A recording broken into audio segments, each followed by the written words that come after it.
குரு பகவான் உச்சம் பெறப் போவதால் வீடு, மனை மற்றும் வண்டி வாகனம் வாங்கும் யோகம் உங்களுக்கு ஏற்படும். குரு பகவானின் பெயர்ச்சிக்கு பிறகு கல்வி, வேலை, தொழில் என அனைத்திலும் முன்னேற்றத்தையே காண்பீர்கள்.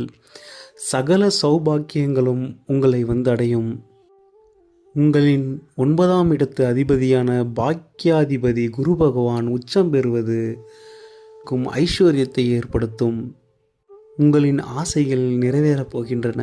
5ஆம் இடத்தில் உள்ள கேது பகவான் மட்டுமே உங்களுக்கு சில மனக்குழப்பங்களை ஏற்படுத்தி கொண்டிருப்பார். பிள்ளைகள் வழியில் பிரச்சனைகளை கொடுத்து கொண்டிருப்பார். கேது பகவானிற்கு மட்டும் விநாயகர் வழிபாட்டை தினமும் மேற்கொள்ளுங்கள். கேது பகவான் கொடுக்கின்ற கெடுபலன்களை குறைத்து கொள்ள தினமும் விநாயகரை வழிபட்டு வாருங்கள்.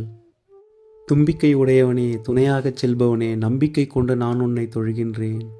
இப்புவியில் அன்றாடம் எனக்கு வரும் பிரச்சனைகளை தீர்த்து வைக்க இன்பமுடன் எழுந்து வா கற்பகமே என விநாயகப் பெருமானை போற்றி பாடுங்கள்.